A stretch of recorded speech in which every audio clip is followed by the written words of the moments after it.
क्या आप जानते हैं कि शास्त्रों में कलयुग के अंत के बारे में क्या लिखा है? जब आप इन भविष्यवाणियों को सुनेंगे तो आपके रोंगटे खड़े हो जाएंगे। यह कोई ग्रंथों में दर्ज वे सत्य हैं जो युगों से अचल माने गए हैं। हम जानेंगे कि कैसा होगा कलयुग के अंत का वह भयावह समय, कैसा होगा उस युग का मनुष्य जो धर्म और मानवता को भूल चुका होगा, और स्त्रियों के लिए श्री कृष्ण ने कौन से गुप्त रहस्य बताए हैं, और सबसे रहस्यमय सवाल कब, कहां और कैसे प्रकट होंगे भगवान कल की। आज की इस यात्रा में हम जानेंगे कि किस प्रकार भगवान कल की कलयुग का विनाश कर सतयुग की पुनः स्थापना करेंगे। हम देखेंगे सतयुग की वह पहली झलक जो कलयुग के विनाश के तुरंत बाद प्रकट होगी। साथ ही कल की पुराण में वर्णित कलयुग के अंत की निश्चित काल गणना को भी जानेंगे कि आखिर कब समाप्त होगा यह युग, और अंत में एक ऐसा सत्य जो शायद ही किसी ने बताया हो। कैसी होगी भगवान कल्कि की मृत्यु। इसलिए मित्रों, विनती है कि इस यात्रा को अंत तक अवश्य देखें। जिन रहस्यों को आप आज जानने जा रहे हैं उन्हें बीच में छोड़ देना अपने आप को अज्ञान के अंधकार में धकेलने जैसा होगा। तो आइए शुरू करते हैं यह अद्भुत यात्रा। महाभारत युद्ध के बाद जब द्वापर युग समाप्त हो गया तब ब्रह्मा जी ने अपनी पीठ पृथ्वी की ओर कर ली। उसी के साथ ही कलयुग की शुरुआत मानी गई है। कल्कि भगवान विष्णु का 10वां अवतार, जिनके आगमन को कलयुग के अंतिम समय का संकेत माना गया है। शास्त्रों में स्पष्ट लिखा है कि जब भगवान कल की सफेद घोड़े पर प्रकट होंगे उसी क्षण से प्रलय का आरंभ होगा, और उसी प्रलय के बाद एक नई सृष्टि, एक नया युग सतयुग जन्म लेगा। जैसा श्री कृष्ण पहले कह चुके हैं, यदा यदा हि धर्मस्य ग्लानिर्भवति भारत अभ्युत्थानम धर्मस्य तदात्मानं सृजाम्यहम्। जब जब धर्म की हानि और अधर्म की वृद्धि होती है तब तब मैं स्वयं को प्रकट करता हूँ सतयुग। त्रेता द्वापर में भगवान विष्णु के 9 अवतार हो चुके हैं। मत्स्य अवतार, कूर्म अवतार, वराह नृसिंह अवतार, वामन अवतार, परशुराम अवतार, राम अवतार कृष्ण और बुद्ध अवतार, और 10वां अवतार कल की अवतार है जो कलयुग के अंत में होगा। इस अवतार के साथ कलयुग का नाश होगा और नए युग का प्रारंभ होगा। मान्यताओं की देखें तो महाभारत की घटना द्वापर युग की मानी जाती है। इसे बीते हुए 5100 साल बीत चुके हैं और इसके बाद कलयुग शुरू हुआ। हिंदू धर्म के प्राचीन ग्रंथ गरुड़ पुराण, विष्णु पुराण और कल की पुराण में कलयुग का विस्तृत वर्णन किया गया है। इसमें स्त्री और पुरुषों के व्यवहार का भी वर्णन किया है।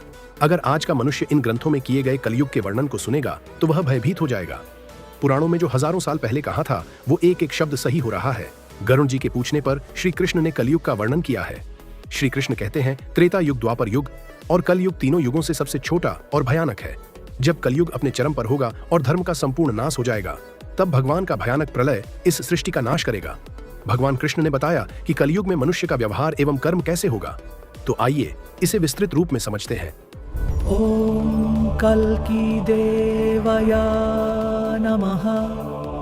बलवान व्यक्ति सबका स्वामी होगा, चाहे वे किसी भी कुल में जन्मा हो। जो बलवान होगा वो सबका स्वामी होगा।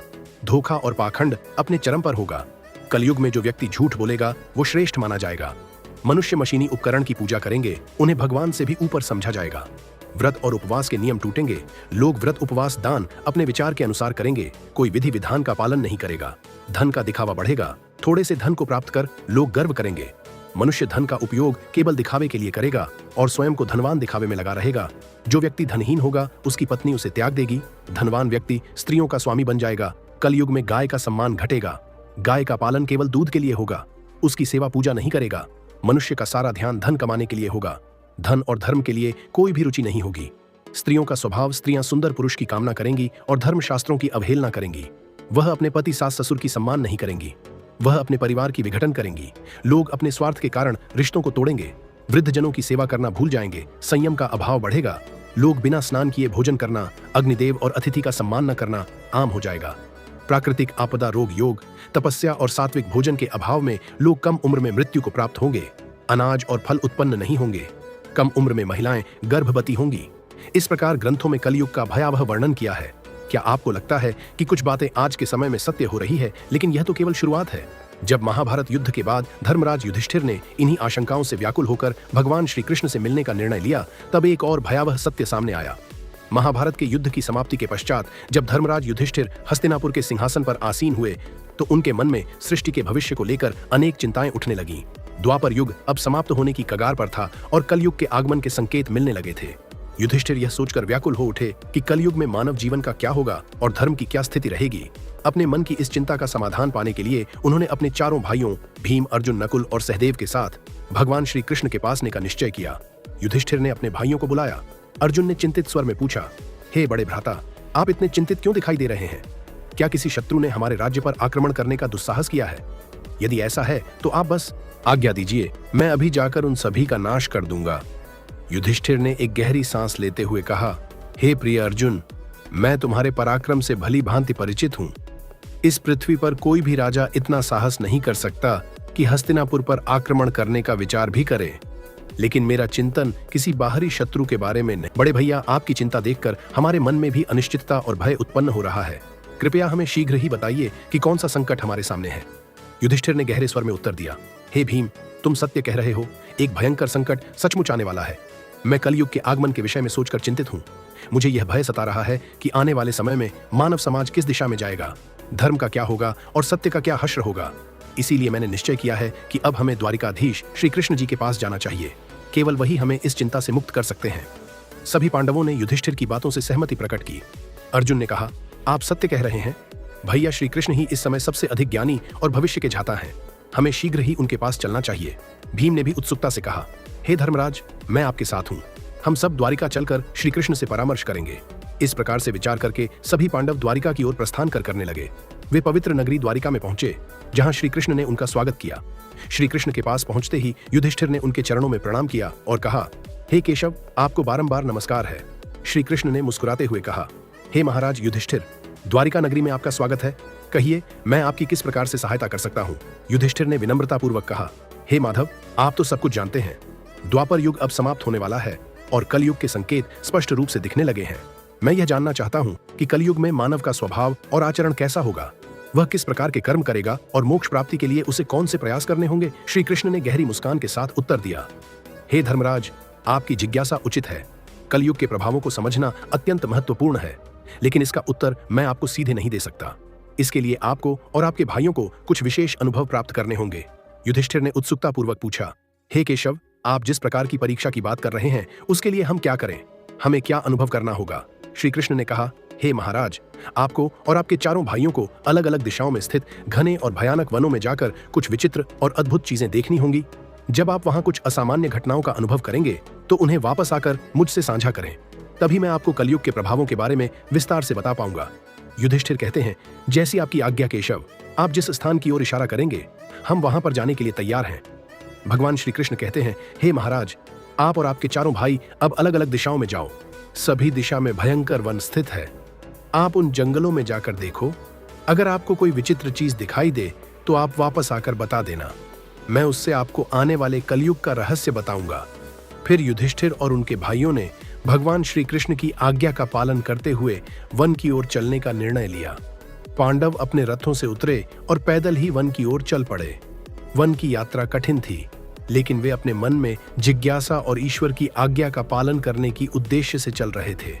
वन का वातावरण शांति और रहस्यमय से भरा हुआ था और पांडव एक एक करके अलग अलग दिशाओं में जाने लगे ताकि वे अधिक से अधिक अद्भुत घटनाओं का अनुभव कर सकें। सबसे पहले युधिष्ठिर को एक घने और रहस्यमय वन में एक विचित्र दृश्य दिखाई दिया। उन्होंने देखा कि एक विशाल काय हाथी के 2 सूंड हैं। वह हाथी अपने दोनों सूंड से वन के पेड़ों को उखाड़ रहा था, मानो उसकी शक्ति अद्वितीय हो। यह दृश्य देखकर युधिष्ठिर आश्चर्यचकित हो गए और सोचने लगे कि यह अद्भुत घटना क्या संकेत दे रही है। उन्होंने उस हाथी को ध्यान से देखा और उसके अद्वितीय रूप को समझने का प्रयास किया। इसके बाद अर्जुन ने भी एक अद्भुत घटना का साक्षात्कार किया। अर्जुन एक सुंदर और शांत वन में पहुंचे, जहां पक्षियों की चहचहाहट सुनाई दे रही थी। वहां उन्होंने देखा कि एक विशाल पक्षी के पंखों पर वेदों की रचाएं लिखी हुई थीं। वह पक्षी अत्यंत विशाल और गौरवशाली था, लेकिन वह मुर्दे का मांस खा रहा था। अर्जुन यह दृश्य देखकर सोचने लगे, यह कैसा अद्भुत और विरोधाभासी दृश्य है। एक ओर यह पक्षी वेदों का ज्ञान धारण करता है और दूसरी ओर वह मृत जीवों का मांस खा रहा है। अर्जुन ने इस दृश्य को ध्यान से देखा और यह समझने का प्रयास किया। फिर भीम, जो बड़े बलवान और हृपुष्ट थे, उन्होंने भी एक अनोखी घटना देखी। भीम एक हरे भरे चारागाह में पहुंचे, जहां गायों का एक झुंड चर रहा था। वहां उन्होंने देखा कि एक गाय ने बछड़े को जन्म दिया और वह गाय अपने बछड़े को इतनी जोर से चाटने लगी कि वह बछड़ा लहूलुहान हो गया। भीम ने यह दृश्य देखा और सोचने लगे, यह कैसी विचित्र ममता है जो बच्चे को घायल कर रही है। इसके बाद सहदेव ने एक विचित्र दृश्य देखा। सहदेव एक सुंदर और शांत जलाशय के पास पहुंचे, जहां 7 कुएं थे। उन 7 कुओं में से 6 कुओं में पानी भरा हुआ था लेकिन बीच वाला कुआं जो सबसे गहरा था उसमें जरा सा भी पानी नहीं था। यह दृश्य देखकर सहदेव गहरे विचार में पड़ गए और सोचने लगे कि यह अद्भुत दृश्य क्या संकेत दे रहा है। उन्होंने इस दृश्य को ध्यान से देखा और यह समझने का प्रयास किया। और फिर अंत में नकुल ने भी एक अद्भुत दृश्य देखा। नकुल एक पर्वतीय क्षेत्र में पहुंचे जहां चारों ओर ऊंचे ऊंचे पर्वत थे और उन पर हरे भरे वृक्ष उगे हुए थे। उन्होंने देखा कि एक पहाड़ की छोटी से एक विशाल काय शिला लुढ़कती हुई नीचे आ रही है। वह शिला अपने रास्ते में आने वाले बड़े बड़े वृक्षों को उखाड़कर फेंक देती है, लेकिन जब वह एक छोटे से पौधे के पास पहुंची तो उसे छूते ही वह स्थिर हो गई। नकुल इस घटना से स्तब्ध रह गए और सोचने लगे कि यह छोटा सा पौधा इतना शक्तिशाली कैसे हो सकता है। उन्होंने इस दृश्य को ध्यान से देखा और यह समझने का प्रयास किया। शाम होते ही पांचों भाई वन से वापस लौटे और भगवान श्री कृष्ण के पास पहुंचे। वे सभी अपने अपने अनुभवों को साझा करने के लिए उत्सुक थे। सबसे पहले युधिष्ठिर ने अपनी बात कही। हे प्रभु, मैंने एक हाथी देखा जिसकी 2 सूंडें थीं। यह दृश्य देखकर मैं बहुत चकित हुआ। श्री कृष्ण मुस्कुराए और बोले, धर्मराज, इस दृश्य का अर्थ यह है कि कलयुग में ऐसे लोग सत्ता में आएंगे जो दोनों ओर से शोषण करेंगे। वे एक ओर प्रजा से सेवा और भक्ति की मांग करेंगे और दूसरी ओर अपने स्वार्थ के लिए उनका दोहन करेंगे।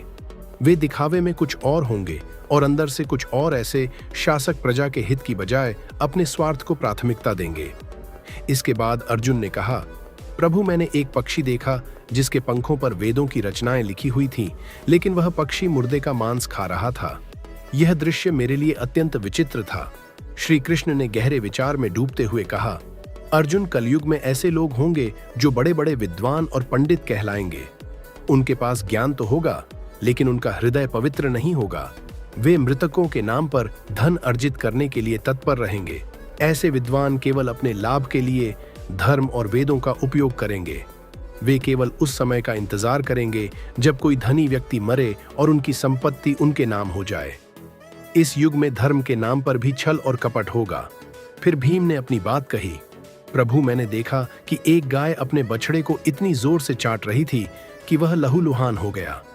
यह दृश्य मेरे लिए बड़ा ही विचित्र था।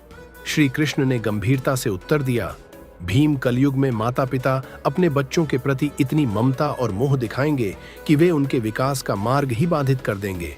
अत्यधिक स्नेह और सुरक्षा के कारण बच्चे आत्मनिर्भर नहीं बन पाएंगे और वे जीवन में आगे बढ़ने के बजाय मोहमाया के जाल में फंसकर रह जाएंगे। माता पिता की ममता उनके बच्चों के लिए ही बाधा बन जाएगी और बच्चे कमजोर हो जाएंगे। अब सहदेव ने अपनी बारी ली और कहा, हे प्रभु, मैंने 7 कुओं का अद्भुत दृश्य देखा। 6 कुओं में पानी भरा हुआ था, लेकिन बीच वाला कुआं जो सबसे गहरा था वह पूरी तरह से सूखा था। यह दृश्य मुझे बहुत विचित्र लगा। श्री कृष्ण ने धीरे धीरे उत्तर दिया, सहदेव, कलयुग में ऐसे लोग होंगे जो दिखावे में बड़े धनाढ्य और संपन्न होंगे। वे बड़े बड़े उत्सवों और आयोजनों में अपार धन खर्च करेंगे, लेकिन अपने पड़ोस में भूखे और प्यासे लोगों की ओर देखने की भी जरूरत नहीं समझेंगे। वे केवल अपने स्वार्थ और आनंद के लिए धन का उपयोग करेंगे और दूसरों की पीड़ा की उन्हें कोई परवाह नहीं होगी। यह युग स्वार्थ और अनदेखी का होगा, जहां धन का असली उपयोग नहीं हो पाएगा।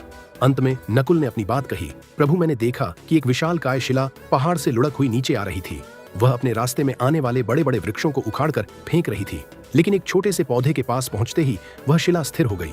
यह दृश्य मेरे लिए अत्यंत आश्चर्यजनक था। श्री कृष्ण ने गंभीर स्वर में उत्तर दिया, नकुल, कलयुग में मनुष्य का पतन बड़े बड़े धन और संपत्तियों के कारण नहीं रुकेगा। उसका जीवन केवल भौतिक सुख सुविधाओं से उखड़ जाएगा, लेकिन अगर मनुष्य अपने हृदय में भगवान का नाम और सच्ची भक्ति धारण कर लेता है तो वह पतन के मार्ग से बच सकता है। हरि नाम का छोटा सा पौधा भी जीवन को संभाल सकता है, जबकि बड़े बड़े वृक्ष जैसे धन और सत्ता उसे नहीं बचा पाएंगे। यही कलयुग का सच होगा। भगवान श्री कृष्ण के इन उत्तरों को सुनकर पांचों पांडव गहरे विचार में पड़ गए। उन्होंने कलयुग के भविष्य की एक झलक देख ली थी और यह समझ लिया कि इस युग में मनुष्य का स्वभाव और आचरण कैसे बदल जाएगा। वे समझ गए कि इस युग में धर्म और सत्य का पालन करना कितना कठिन होगा, लेकिन यदि वे सच्ची भक्ति और भगवान के नाम का आश्रय ले तो वे अवश्य ही इस पतन से बच सकते हैं। दर्शकों, अब ध्यान से सुनिए, क्योंकि यहाँ से शुरू होता है इस वीडियो का सबसे महत्वपूर्ण हिस्सा। गरुड़ पुराण में भी कलयुग के अंत का वर्णन मिलता है। गरुड़ पुराण में भगवान श्री कृष्ण ने कलयुग के अंत के संकेत बताए हैं। एक बार गरुड़ जी ने भगवान श्री कृष्ण से पूछा, हे प्रभु, चारों युगों में कलयुग को ही सबसे भयंकर और दहकदायक माना गया है। इस कलयुग का अंत कैसे होगा और इसके अंत के समय कौन से संकेत दिखाई देंगे? श्री कृष्ण ने गरुड़ जी की ओर देखकर उत्तर दिया, हे गरुड़, कलयुग का अंत अत्यंत भयानक और विनाशकारी होगा। जब पृथ्वी पर यह संकेत दिखाई देने लगे तो समझ लेना कि कलयुग का अंत निकट आ चुका है और अब सृष्टि का अंत प्रलय से होगा। पहला संकेत, मानव आयु का ह्रास। भगवान श्री कृष्ण ने सबसे पहले बताया कि कलयुग के अंत समय में मानव जीवन की आयु घटकर केवल 20 वर्ष रह जाएगी। यह संकेत इस बात का प्रतीक होगा कि मानव का शरीर अत्यंत दुर्बल और कमजोर हो जाएगा। जब मनुष्य मात्र 12 वर्ष का होगा तभी उसके बाल सफेद हो जाएंगे और उसका शरीर झुर्रियों से भर जाएगा। यह संकेत इस बात का प्रतीक होगा कि कलयुग में मनुष्य की शारीरिक और मानसिक शक्ति का पूर्ण पतन हो जाएगा। इसके अलावा उस समय की स्त्रियां 8 या 9 वर्ष की आयु में ही संतान को जन्म देने लगेंगी। यह स्थिति समाज में एक अस्वाभाविक और असंतुलन की ओर इशारा करती है।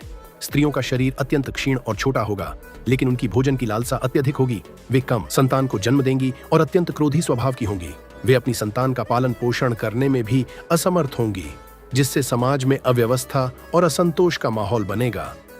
दूसरा संकेत, पतिव्रता स्त्रियों का लोप। भगवान श्री कृष्ण ने दूसरा संकेत बताते हुए कहा कि कलयुग के अंत समय में पतिव्रता स्त्रियां कहीं दिखाई नहीं देंगी। एक ही स्त्री कई पुरुषों से विवाह करेगी। यह स्थिति समाज में नैतिकता और सदाचार का ह्रास होने का प्रतीक है। सतयुग में राजा हरिश्चंद्र हुए थे।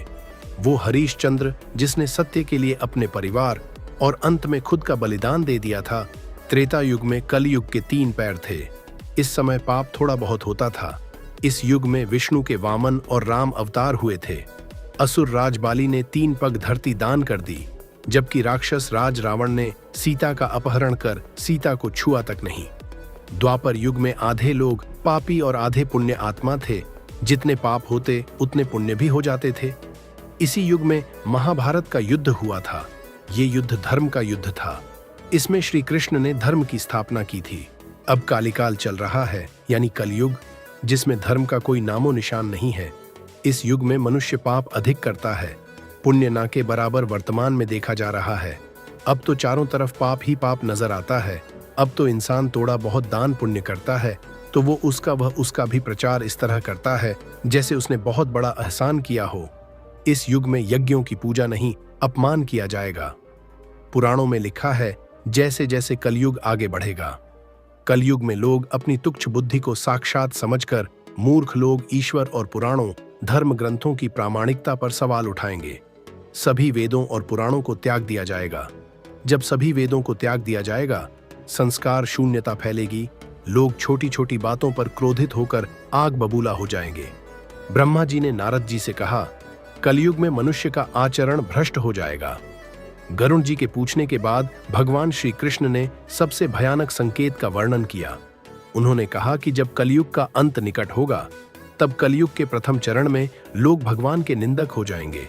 कलयुग के दूसरे चरण में लोग भगवान को भूल जाएंगे। तीसरे चरण में वर्ण शंकर उत्पन्न होंगे और चौथे चरण में लोग जाति पाति धर्म सब भूल जाएंगे, जिससे पृथ्वी पर उपस्थित सभी देवता पीड़ित होंगे और मां पृथ्वी की रक्षा के लिए तथा धर्म की पुनः स्थापना के लिए भगवान ब्रह्मा जी से प्रार्थना करेंगे। फिर ब्रह्मा जी देवताओं की व्यथा सुनकर समझ जाएंगे कि अब समय आ गया है जब पालनहार भगवान विष्णु को पुकारना होगा। तब ब्रह्मा जी समस्त देवताओं को साथ लेकर क्षीर सागर में शयन कर रहे भगवान विष्णु के पास जाएंगे। वहां सभी देवता मिलकर भगवान विष्णु की स्तुति करेंगे, उनकी वंदना करेंगे और प्रार्थना करेंगे कि हे जगत के स्वामी, हे त्रिलोकीनाथ, हे पालनकर्ता, पृथ्वी पर अब धर्म का कोई चिन्ह शेष नहीं रह गया है। कलयुग ने अपना विकराल रूप धारण कर लिया है। कृपया आप अवतार धारण करके धर्म की पुनः स्थापना कीजिए और माता पृथ्वी का भार हरण कीजिए। देवताओं की करुण स्तुति सुनकर भगवान विष्णु ने अपने कमल नयनों को खोला और दिव्य वाणी में कहा, हे देवगणों, मैं आपकी व्यथा समझता हूँ। कलयुग में धर्म की रक्षा के लिए मैं शीघ्र ही पुनः अवतार धारण करूंगा। मैं संबल नामक ग्राम में विष्णु यश नामक धर्मात्मा ब्राह्मण के यहाँ उनकी सुशील पत्नी सुमति के गर्भ से जन्म लूंगा। यह मेरा 10वां अवतार होगा, जिसे संसार कल के अवतार के नाम से जानेगा। मैं अधर्म का नाश करूंगा और सत्य, न्याय तथा धर्म की पुनर्स्थापना करूंगा। भगवान विष्णु का यह आश्वासन पाकर समस्त देवतागण आश्वस्त हुए और अपने अपने लोकों को लौट गए। कल की पुराण के अनुसार देवताओं को दिए गए वचन के अनुसार भगवान श्री हरि संबल ग्राम में जन्म लेने के लिए तैयारी करने लगे। विष्णु यश जी एक परम ज्ञानी, वेदों के ध्याता और अत्यंत धर्मपरायण ब्राह्मण थे। उनकी पत्नी सुमति सभी सद्गुणों से युक्त, पतिव्रता, और धर्मनिष्ठ महिला थीं। एक दिव्य रात्रि में भगवान विष्णु स्वयं सुमति के गर्भ में प्रविष्ट हुए। जिस क्षण भगवान ने सुमति के गर्भ में प्रवेश किया, उसी समय संपूर्ण संबल ग्राम में दिव्य प्रकाश फैल गया। आकाश में देवगण पुष्प वर्षा करने लगे, गंधर्व मधुर संगीत गाने लगे और समस्त प्रकृति आनंदित हो उठी। वैशाख शुक्ल द्वादशी के पावन दिन जब सूर्योदय हुआ, उस समय भगवान विष्णु ने कल्कि के रूप में इस धरती पर जन्म लिया। उनके जन्म के समय आकाश में अद्भुत ज्योति प्रकट हुई। स्वयं माता गंगा जी दिव्य रूप में प्रकट हुईं और नवजात शिशु का अभिषेक किया। उनके जन्म के साथ ही संबल ग्राम में सभी लोग वेदों का पाठ करने लगे, धर्म की चर्चा होने लगी। कल्कि का शरीर तेजोमय था, उनकी आंखों में दिव्य चमक थी और उनके मुखमंडल से अलौकिक प्रकाश निकल रहा था। विष्णुयश और सुमति समझ गए कि यह कोई सामान्य बालक नहीं है, बल्कि स्वयं भगवान का अवतार है। भगवान कल्कि के बालक रूप का दर्शन करने के लिए द्रोणाचार्य, परशुराम, वेदव्यास और अश्वत्थामा भिक्षुक का वेश बनाकर संबल ग्राम आएंगे। सभी भिक्षुक ब्राह्मण विष्णुयश जी की गोद में बैठे बालक को पहचान लेंगे कि यह श्री हरि विष्णु हैं, जिन्होंने कलयुग के पापों का नाश करने के लिए अवतार लिया है। अतः उन्होंने उनका नाम कल्कि रखा, जो कली का अंत करेंगे। माता सुमति ने उनका भली प्रकार से पालन पोषण किया। भगवान कल्कि के 3 बड़े भाई भी थे, जिनके नाम कवि, प्रज्ञान और सुमंत थे। जब सभी बड़े हो गए तो विष्णुयश ने उन्हें वेदों का अध्ययन करने के लिए कहा। भगवान कल्कि ने अपने पिता से कहा कि वे 10 संस्कारों से युक्त और वेदों के ज्ञाता ब्राह्मण से शिक्षा ग्रहण करना चाहते हैं। तब पिताजी ने बताया कि अधर्मी कली के सताने से सभी ब्राह्मण यह स्थान छोड़कर चले गए हैं। उनके बचपन और युवावस्था में अनेक कठिनाइयां आएंगी। वे देखेंगे कि चारों ओर अधर्म का साम्राज्य है, दुष्ट राजा प्रजा पर अत्याचार कर रहे हैं, धर्म के नाम पर पाखंड फैला हुआ है। भगवान कल्कि ने अपने पिता को वचन दिया कि वे ब्राह्मणों के शत्रु कली का विनाश कर देंगे और पुनः धर्म की स्थापना करेंगे। कल्कि पुराण के अनुसार जब भगवान कल्कि घर से गुरु की तलाश में निकलेंगे, तब महेंद्रगिरी पर्वत पर रहने वाले परशुराम उन्हें अपने आश्रम ले जाएंगे। परशुराम जी ने कहा कि वे कई वर्षों से भगवान कल्कि की प्रतीक्षा में तपस्या कर रहे हैं। भगवान कल्कि परशुराम जी को पहचान गए और प्रसन्न होकर उन्हें अपना गुरु बना लिया। वहां उन्होंने वेदों का अध्ययन किया तथा 64 कलाओं का ज्ञान प्राप्त किया। शिक्षा पूर्ण होने के बाद परशुराम जी ने भगवान कल्कि से कहा कि अब आप भगवान शंकर से अस्त्र शस्त्र प्राप्त कीजिए तथा सिंगल द्वीप से अपनी पत्नी पद्मा को प्राप्त कीजिए। यही मेरी गुरु दक्षिणा होगी। फिर भगवान कल्कि भगवान शंकर के मंदिर पहुंचे और वहां विधिवत पूजन कर शिव स्तोत्र की रचना की। भगवान शंकर प्रसन्न होकर साक्षात प्रकट हुए और उन्होंने भगवान कल्कि को देवदत्त नामक श्वेत घोड़ा और रत्नमारु नामक दिव्य तलवार प्रदान की। अब भगवान कल्कि अपनी पत्नी पद्मा को प्राप्त करने के लिए निकले। सुखदेव जी ने भगवान कल्कि को बताया कि सिंगल द्वीप के राजा बृहद्रथ की पुत्री पद्मा ने भगवान शंकर से वरदान प्राप्त किया था कि उनके पति स्वयं नारायण होंगे और भगवान नारायण के सिवा जो कोई भी उन्हें काम भाव से देखेगा वह स्त्री बन जाएगा। राजा बृहद्रथ ने अपनी पुत्री के स्वयंवर का आयोजन किया। जैसे जैसे रानी पद्मावती आगे बढ़ रही थी, उनके रूप को देखकर सभी राजा मोहित हो गए और काम भाव प्रकट होते ही वरदान अनुसार सभी राजाओं ने स्त्री का रूप धारण कर लिया। यह देखकर रानी पद्मावती अत्यंत दुखी हो गई और भगवान विष्णु का ध्यान करने लगी। भगवान कल्कि ने शुक को अपना संदेश लेकर सिंगल देश भेजा। शुक ने रानी पद्मा को बताया कि भगवान कल्कि उनसे विवाह करने आ रहे हैं। यह सुनकर रानी पद्मावती अत्यंत प्रसन्न हो गई। रानी पद्मा सखियों सहित सरोवर के निकट पहुंची और वहां तेजयुक्त भगवान कल्कि को शयन करते देखा। पद्मा मोहित हो गई और भगवान कल्कि ने उठकर उन्हें आश्वासन दिया। इसके बाद राजा बृहद्रथ ने अपनी पुत्री पद्मा का विवाह भगवान कल्कि के साथ विधिपूर्वक कर दिया। फिर भगवान कल्कि अपनी पत्नी को लेकर संबल ग्राम पहुंचे। माता सुमति अपने पुत्र और पुत्रवधू को देखकर अत्यंत हर्षित हुई। भगवान कल्कि की पत्नी पद्मा जी ने जय और विजय नाम के 2 पुत्रों को जन्म दिया। फिर भगवान कल्कि ने अपने पिता की अश्वमेध यज्ञ की इच्छा पूर्ण करने के लिए कीकटपुर को जीतने का निर्णय लिया। कीकटपुर में रहने वाले लोग देहाती, धर्म न मानने वाले तथा भोग में लिप्त रहने वाले थे। भगवान कल्कि की सेना ने बौद्धों के नायक जिन और उसकी संपूर्ण सेना का नाश कर दिया। इसके बाद भगवान कल्कि हरिद्वार पहुंचे, जहां सतयुग और धर्म ब्राह्मणों के वेश में उनसे मिले। उन्होंने भगवान कल्कि से कहा कि कलयुग के राक्षस कली ने हमें बंदी बना लिया है और सभी साधु कलयुग के प्रभाव से पीड़ित हैं। भगवान कल्कि ने आश्वासन दिया कि अब सतयुग आने ही वाला है। फिर भगवान कल्कि धर्म के साथ कलयुग के राक्षस कली के निवास स्थान पहुंचे। वहां चारों ओर भूतों का वास था और दुर्गंध फैली हुई थी। जब राक्षस कली को भगवान कल्कि के आने की सूचना मिली तो वह अपने वाहन उल्लू पर सवार होकर युद्ध के लिए आया।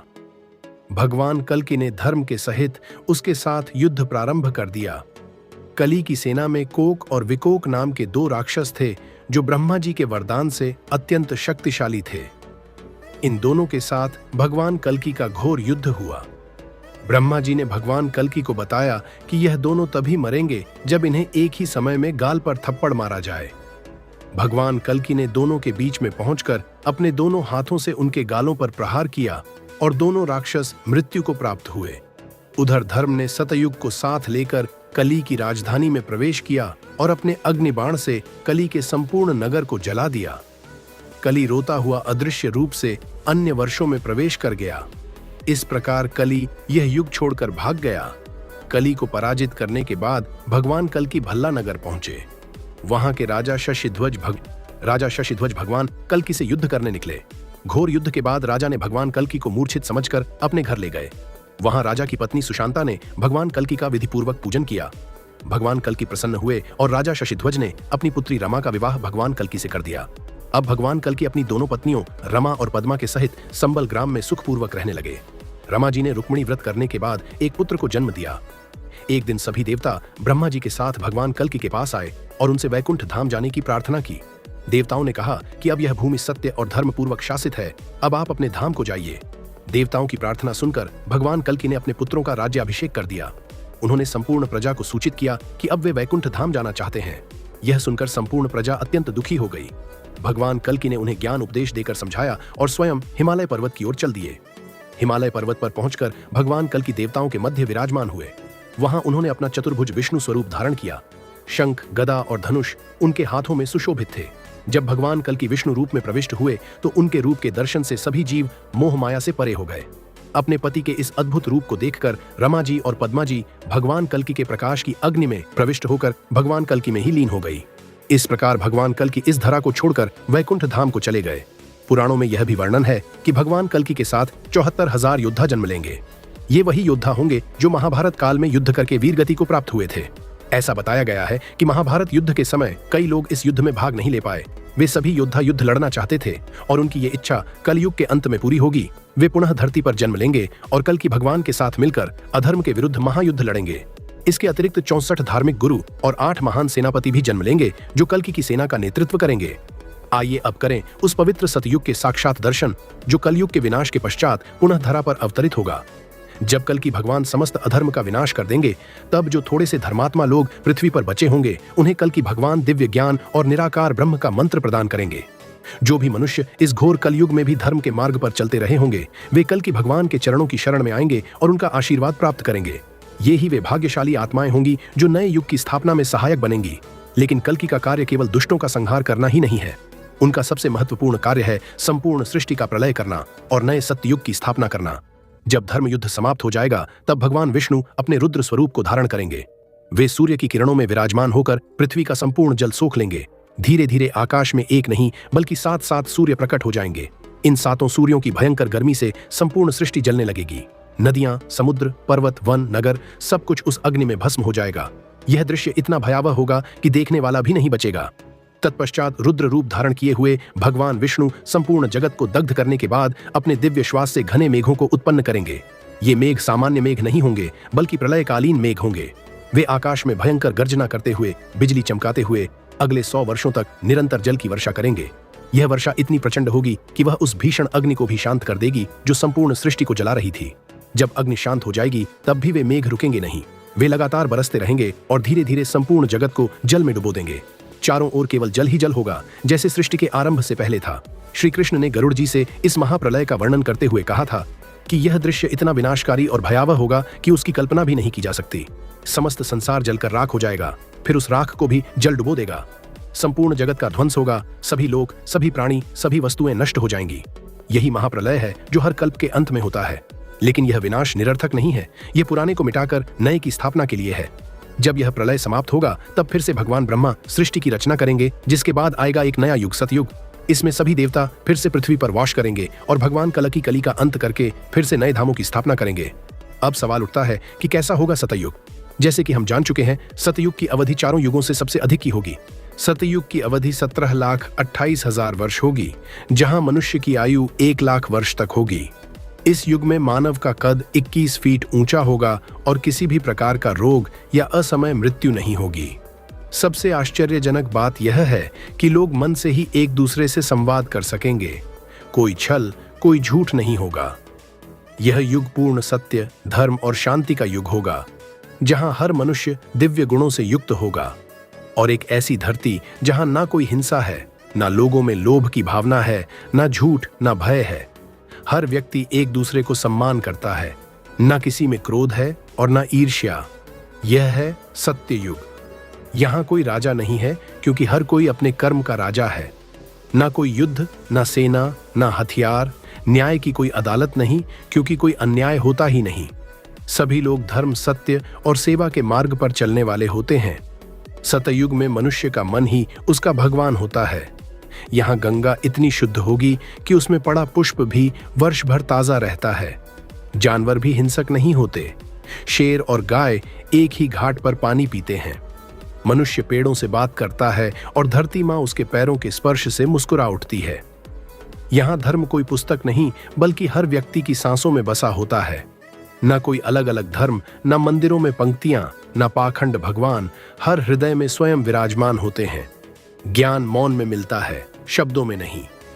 यह कोई किसी को उपदेश नहीं देता, क्योंकि सब ज्ञानी है।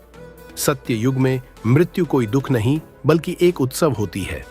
लोग अपने जीवन के अंत को खुद पहचान लेते हैं और एक शांत ध्यानपूर्ण विदाई लेते हैं। न आंसू, न भय, बस शांति। आप पूछेंगे, क्या सत्य युग में तकनीक नहीं होगी? तकनीक होगी, लेकिन वह आत्मा से जुड़ी होगी। लोग मन से संवाद करेंगे और ध्यान से यात्रा करेंगे। ज्ञान पन्नों से नहीं, अनुभव से मिलेगा। सत्य युग कोई काल नहीं, बल्कि एक चेतना है जो मन में उतरे वहीं से आरंभ हो जाता है। अगर तुम सत्य बोलते हो, सेवा करते हो और लोभ नहीं रखते, तो तुम अभी से सत्य युग में जी रहे हो। कल्पना कीजिए एक ऐसी धरती जो युद्ध और लोभ से जल चुकी है, जहां धर्म गिर चुका है, जहां भगवान स्वयं एक अंतिम अवतार में आकर अधर्म का अंत करते हैं, और फिर एक मौन, एक प्रकाश, एक दिव्य ऊर्जा बाहर निकलती है। वो है सतयुग का प्रारंभ। सतयुग युगों का पहला चरण, जिसे कृतयुग भी कहते हैं, जहां सिर्फ एक धर्म होता है, पाप, ना कोई युद्ध, ना कोई भय। लोगों के मन में छल नहीं होता, आंखों में झूठ नहीं, हृदयों में ईर्ष्या नहीं होती। हर आत्मा एक ज्योति बन जाती है, हर जीवन पूजा बन जाता है। सत्य युग में कोई धर्म विशेष नहीं होता, हर आत्मा स्वयं एक मंदिर होती है। सुबह ध्यान से होती है, दिन सेवा में जाता है और रात आत्मचिंतन में। किसी को सिखाने की आवश्यकता नहीं। तो सबसे प्रमुख सवाल, इस घोर कलयुग से कैसे बचा जाए? इस घोर कलयुग से बचने का एकमात्र उपाय यह है कि व्यक्ति को वेदों पुराणों की ओर लौटना चाहिए और हर समय हरि कीर्तन करके सुरक्षित रखना चाहिए। भगवान श्री कृष्ण ने कलयुग के लिए ऐसी विधि बताई है जो न बड़े तप से, न दान से और न ही यज्ञ से पूरी होती है। वो है भगवान के नाम का जप। हमारे शास्त्रों में कहा गया है कि कलयुग में न बड़े यज्ञ करने की जरूरत है, न कठोर तपस्या की। बस एक चीज चाहिए, भगवान के नाम का सच्चे मन से स्मरण। भगवान श्री कृष्ण ने गीता में सुनाया है कि युग युग में धर्म रक्षा के लिए अलग अलग उपाय हैं। सतयुग में ध्यान से, त्रेता युग में यज्ञ से, द्वापर युग में पूजा से मुक्ति मिलती थी, पर कलयुग में केवल नाम संकीर्तन से ही मुक्ति संभव है। कलयुग का मनुष्य कमजोर है, उसकी आयु कम है और पाप बहुत है। इसलिए भगवान ने इस युग के लिए सबसे सरल मार्ग दिया, और वो है नाम जप। अब मैं आपको सुनाता हूं अजामिल की कहानी, जो भगवान ने भागवत पुराण में बताई है। अजामिल एक ब्राह्मण का बेटा था।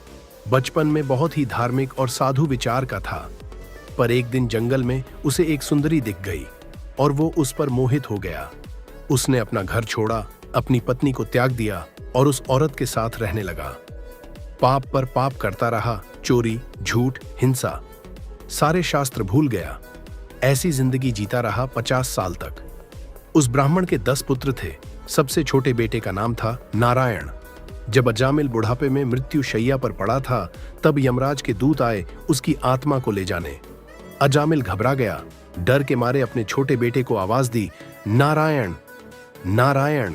उसने अपने बेटे को बुलाया था, पर भगवान का नाम तो ले लिया। और क्या हुआ? भगवान विष्णु के पार्षद आ गए। उन्होंने यमराज के दूतों को रोक दिया और कहा, ये हमारे भक्त हैं, इनका समय अभी नहीं आया। यमराज के दूत बोले, पर प्रभु, इसने तो जिंदगी भर पाप किए हैं। तब विष्णु भगवान ने कहा, इसके जीवन के अंतिम सांस में इसने मेरा नाम लिया है, चाहे मजबूरी में ही सही, पर नाम की महिमा ऐसी है कि सारे पाप धो दिए। अजामिल को नया जीवन मिला। उसने बाकी की जिंदगी भगवान की भक्ति में बिताई और मुक्ति पाई। दोस्तों, अजामिल की कहानी हमें यह सिखाती है कि नाम में असीम शक्ति है। भगवान का नाम लेते ही हृदय शुद्ध होने लगता है। कलयुग में नाम से बड़ी कोई साधना नहीं। भले ही बार बार गलतियां हो जाएं, पर नाम जारी रखो। अंतिम सांस में भी भगवान याद आए तो मुक्ति पक्की है। इसलिए रोज नाम जप का अभ्यास करो। कैसे करें नाम जप?